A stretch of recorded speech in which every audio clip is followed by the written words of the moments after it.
こんにちは、かなこです。前回の動画でお話しした内容というのが、感情を深掘りしてもそこに解決はないということ、それと頭で考えて理解して心がけるというのも自分の根本を変えるものではないというお話をしました。今回はそれについての私の体験談をお話ししたいと思います。では、本当に変化を起こそうと思ったら感情にフォーカスするのではないと感じた私の体験なんですが、そのうちの一つを紹介したいと思います。それはあるワークショップでの体験になります。そのワークショップを主催したのは、私が行っていたアメリカのヒーリングスクール、バーバラ・ブレナンスクール・オブ・ヒーリングの私が2年生だった時の副担任の先生でした。アメリカの先生だったんですが、日本に来られてワークショップをされたんですね。その副担任の先生の名前を言ってしまうと、千代美です。言ってもいいと思うのでもう言ってしまうんですが、それでそのスクールではアメリカでもあったし、先生を何々先生って日本のように呼ぶのではなくて、下の名前で継承なしで呼んでいたので、ここでもそのまま千代美と呼びます。ちなみに千代美ちょっと難しいんですけど、ちなみに千代美というのは日本の名前なんですが、彼女は日系人ではあるんですが、日本語はあまり話せません。千代美は私がヒーリングスクールの2年生だった時に副担任の先生で、私が卒業した後もセッションをしてもらっていました。そんな千代美が確か2018年だったか、日本でワークショップをすることがあったんですね。そしてそれに参加した時の体験が、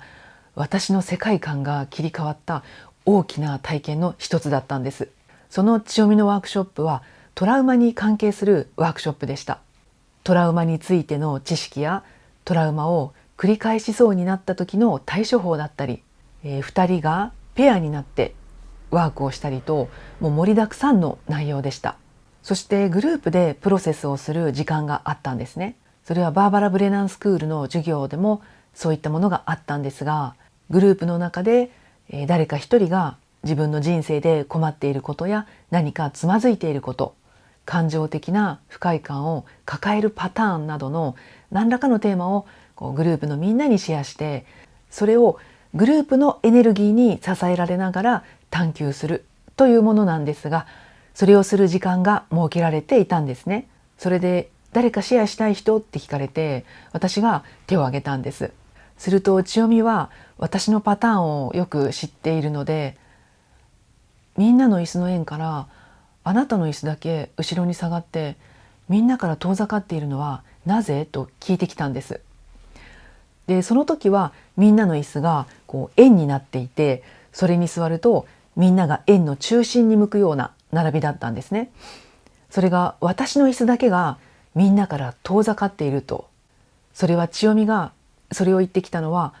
私のパターンを指摘してきたわけなんです。私が恐怖でエネルギー体が上に逃げる防衛をよく使うということを知っていたからなんです。他の人から遠ざかるというか。でそれを見るためにそんな風に言ってきたんですね。でこれはスキツォイド防衛というんですが、光の手や癒しの光の本に詳しく載っています。でなんですが、私からするとその椅子の位置がそうなっていたのは、その前にあった2人1組のワークで、場所を移動していて、他の人が私の椅子を使っていて、それがそのままの位置になっていただけなんですね。ワークが終わって帰って自分の椅子に座ったら、たまたまそうなっていただけなんですね。なので私は、いや私がやったんじゃないんだけどっていうことも頭にありつつ、適切な位置にね、その椅子を戻すという選択肢もあったのにやってなかった自分もいたわけなんですけど、でもそれって今は重要なことではなくって、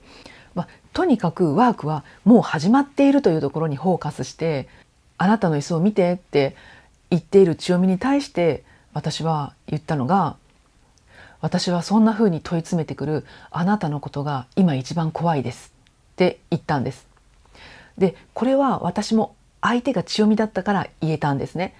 ずっと昔から私のことを見てきてくれた彼女に対してだからこそ言えたし、そして私がアメリカのヒーリングスクールでアメリカ人の生徒って結構先生に対等にものを言うよねっていうのを見ていたからこそ言えたんです。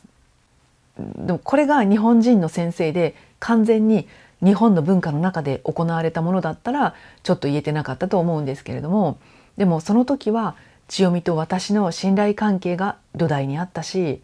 あなたが一番怖いんですけどって言えたんです。でするとお互いの真剣勝負みたいになってきてるので、千代美はじゃあ怖いんだったらどうしたいのって言ってきたので、私は隠れたいって正直に言ったんです。そしたら彼女がじゃあ隠れたらどうって言ってきたので、その部屋の後ろの方にホワイトボードがあったんですが、私はそのホワイトボードの後ろに身を隠したんです。するとまた彼女が今どんな感じですかって聞いてきたので、私はまだ安全じゃないみたいなことを答えたと思います。それで彼女はまたなぜって聞いてきたので、私は男の人たちに追いかけられてるって答えたんです。でここからは完全に自分の内面の世界になるんですが、ちょっと魔女狩り的な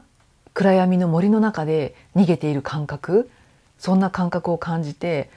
でそれって本当に自分の過去世かどうかもわからないし、自分の投影も入っているかもしれない。でここではそれが本当か嘘かは問題ではないんです。そこから学びをゲットすればいいだけなので、出てきたものは利用すればいいという考え方ですね。私的には過去世なんてもうそれ以下でもそれ以上でも役に立てばいいよねっていう考えで利用してます。でそこで千代美が言ったのが、どうしてあなたを追いかけているのか聞いてみたらっていうことだったんです。でこれは自分が持っているものをそういった状況に投影して自分の中に何があるかを探求する試みなんですね。そこで私は彼らに尋ねたんです。どうして私を追いかけるのかと。ですると誰かに言われたからっていう返事だったんです。で私は誰かに言われたと思ったんです。何その無責任な発言みたいな。そしたら千代美に彼らはどう答えましたかって聞かれたので、誰かに言われたからってそのまま答えたんです。するとさらに千代美は、じゃあ誰に言われたのか聞いてみたらと言ってきたので、私はその男の人たちに聞いたんです。ですると彼らはなんか知らないみたいな、誰だっけみたいな答えなんです。でその時に私はこいつらただのバカじゃんって、すごい悪い言葉なんですけど、でも正直バカじゃんって思ったんですね。だって誰かに言われたから誰かを追いかけて恐怖に陥れる。しかもそれがそもそも誰が言ったのかわからん。みんなが追いかけているから追いかけるって、この人たち自分で何も考えてないじゃんって思った時に、なんか目の前にピシピシってひびが入った感覚があったんです。で千代美が誰に言われたって言っていましたかって聞いてきて、誰かわからないって言ってましたって言ったら、それを聞いてどう思ったっていうので、この人たちばっかじゃないのと思ったって言ったんです。でも言いながら私はそうじゃないそうじゃないってすっごい自分の中でエネルギーがぐるぐるしてたんですよ。でなんだろうこれみたいなよくわからない感覚があって、そしてはっってなって、そうじゃない、一番の大バカ者は私だって気づいたんです。だって彼らを作ってるのは私なんですよ。彼らは私の投影で、私の中に何があるかを見るために出てきたもので、この人たちばっかじゃないのって思う彼らを作ったのは私なんですよ。私は自らが作った幻想を恐れて恐怖を感じていたんだって。一番の大バカは私だって気づいた瞬間、目の前に入っていたさっきビシビシっと入ったひびが砕けてバラバラバラって私の現実が全部崩れ落ちたんですね。その崩れ落ちる体感があったんです。でこういう時に頭での理解って一番最後なんですけど、その時もそうで、何か私の現実が変わったっていう体験はあったんですけど、それが具体的に何なのかは自分では全然わからなかったんですね。何か起きたことは分かったんですけど、それを言葉で説明するのは難しくて、何度も頭の中でそうだったんだ、そうだったんだ、一番のおバカは私だったってただ頭の中で繰り返していました。でそれが私が自分の作ったイリュージョンに気がついた瞬間だったんです。自分が感じている恐怖は全く実体のないものだったと気づいた瞬間だったんです。そしてその後定期的に通っていたセラピストさんのところに行ったんですが、でそれは前回の動画でお話ししたセラピストさんのことなんですけど、セッションに行った時に彼女が私を一目見て「あ、ワークショップ良かったみたいだね」ってすぐに言ったんですね。で彼女にはワークショップに行くことを伝えていたので、ワークショップビフォーアフターの私のエネルギーを見てそういうふうに言われたんですが、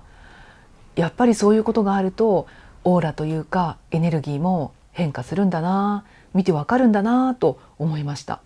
ていう体験をしたんですが、これは千代美だったからこそそれを起こすことができたと思っていて、千代美には本当に感謝しかないですという感じで、今日は私のイリュージョンが崩れ去った体験談の一つをお話ししました。それではまた次回の動画でお会いしましょう。